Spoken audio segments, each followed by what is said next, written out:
Well, as promised, let's have a little look at this Toyota Port. Full disclosure, it's not been valeted, it's not been cleaned in the slightest, so my apologies about that.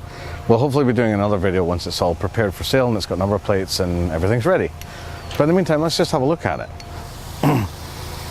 It kind of seems a bit strange from this side, you know, it looks like it should have another door at the back, but in this model it doesn't. And I'll show you why in just a second. But let's point out a couple of differences. So this is actually built on the Yaris platform, and it runs the 1.5 litre 4-cylinder VVT engine, very much like a Yaris.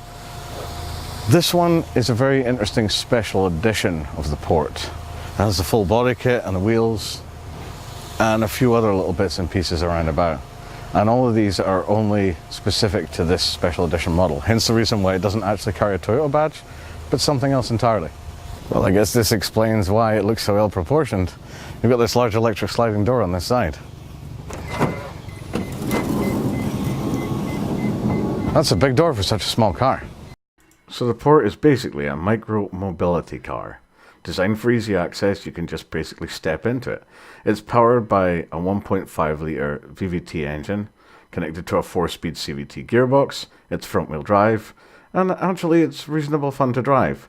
The lowered suspension on this particular limited edition model I find quite nice, but as a result it's not quite as smooth as it would have been on stock suspension. Now, hey, when was the last time you saw a mobility car that was this fun and quirky? You can tell this was designed as a mobility aid car with style. These wheels are the limited edition wheels that originally would have come on the car when it was new, and the full body kit was again a factory issue by a third-party company.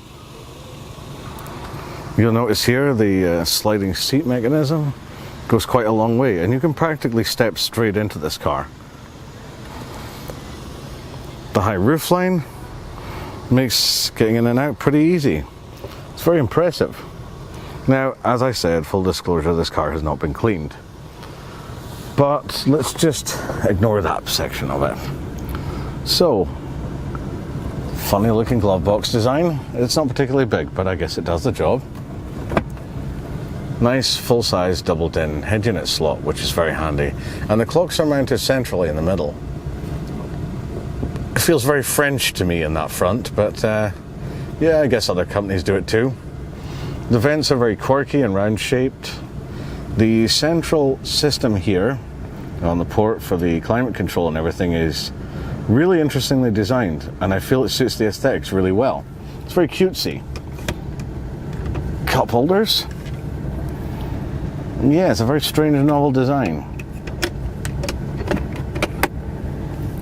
And then this little compartment down here. Strange little cubby hole up here is rather interesting. I mean, this thing is old enough now that it shouldn't really have been designed for smartphones, but it suits the needs pretty well.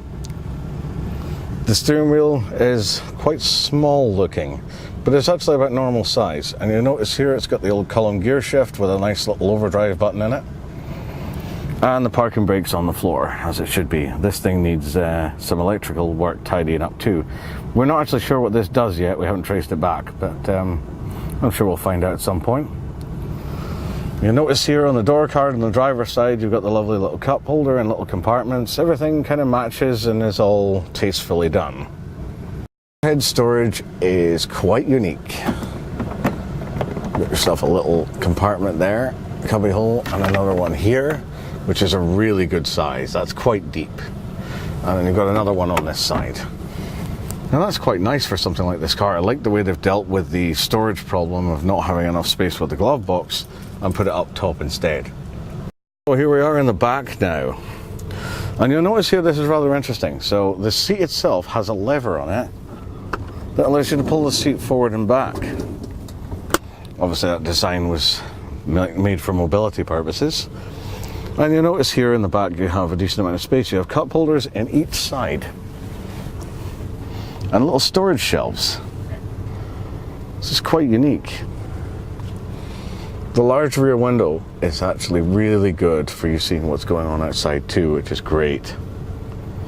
And the seats themselves are reasonable, but they are in need of a clean, as stated before. And the electric sliding door itself, even though it is quite tight in there, you'll notice there's one cup holder in at the bottom here. And there's the full electric switches, like you'd expect. For a small car, you might not expect a lot of luggage space. But actually, this thing might surprise you. I wasn't joking when I said there was a lot of space back here. This is good size, you know, for such a small car. And this rubber boot liner here, I hope that was standard. I hope they didn't have to pay extra for that, but what I will say is every car should have one of these. And of course, underneath it, you've still got the space for the space saver. Everything fits in there nice and neat and snug. I guess now's a good time for some introductions. So, there's me on the left. You know me by now.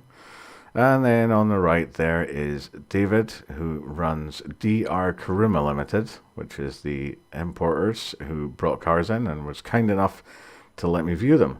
And the guy lurking at the back over there is Khalid, which is a good friend of mine. He might be featured in some future videos. So with that out of the way, back to the road tech. I've also found the original owner's manual. You said to me before that I don't think you've ever seen one for sale like this in the UK. No, not one at all. It's like very, very few people have seen them. I can't find one. I can't find one in the UK at all. And I'm fairly sure that this is the only one of its kind. There's my problem right there. There's no armrest, is there? Just get a feel for the road noise, I guess. I mean, for a small car, you know, based on a Yaris, it's about the same in terms of road noise. Yeah. I'm not detecting any major difference between them. And the exhaust isn't too loud. It's probably just about right. When it comes to power down, it doesn't feel like it's lacking anything. It doesn't feel like it's too slow, like it's strangled. Oh no, it's definitely, it doesn't struggle, but it's not, at the same time, it's not fast either. Yeah. Because I think having the power sliding door adds to the weight. So you're talking, I'm sure the weight of this is about 1,100 or 1.2. Yeah. It's holding pretty firm, and yet if I put a little bit of throttle down, it gives me it straight away. Yeah. It's not like it's holding back anything. You know, I think that's one of the problems with especially the E51 Elgrand. When you put your throttle down, you've got this horrible delay. It just takes ages to build up. This thing doesn't seem to have that problem. But I'd say it's pretty smooth. It's effortless to drive. There's no, you don't have to put a horrendous amount into the steering input or anything. And the visibility outside the front and at the back is great. The turning circle's good, but you'd expect that for a small car anyway. So I guess that kind of goes without saying. Oh, no, that didn't give me any. That's maybe give me something. Yeah, I mean, it's not fast, no. But it responds. It responds, and there's enough. Yeah. I mean, you're not going to be winning any drag races, but no. It's fine. You know, I think possibly one of the standard ones, there wouldn't be the road noise the same. Yeah. Because you'd have higher wall tyres and standard suspension on them. They also make these in a 4-wheel drive. All right. Yeah, they do a 4-wheel drive one. Do you know what I love about this? Is the seat belts on the seats. Yeah, that's good. It's on the seat. Oh, it's not on this one, but no, it is on that it is side. On this one because the seat, because of the way it moves for access, it's brilliant. Yeah. And I love the way the seat falls flat on this as well, and then you've got a little table. I think that's brilliant. It's fun, it's quirky, it's easy to get in and out of. And I don't know, I can't help but really like this thing. I probably would never own one, it's no good for me. But it's something different. And they're just rare enough to really turn heads. And yet still very, very practical. Personally speaking, I would put this on your short list if you like small cars. It's certainly something that would attract people's attention. Anyway, for now, we'll see you all later.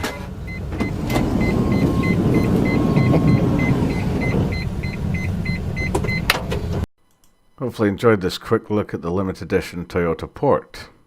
If you did, don't forget to like and subscribe to see some of the upcoming stuff we've got going on. And don't forget to have a little look at the Nissan Cube, which was my latest review, and the Elgrand E50 that I did a while ago, which is my own personal van. My next videos will hopefully be on the Subaru Legacy E-Tune and that funny little Suzuki that David brought in recently that I'm actually looking forward to giving a try. At the moment, I'm trying to make sure I get a video out every single week. Hopefully I can manage that. But until next time, look after yourselves.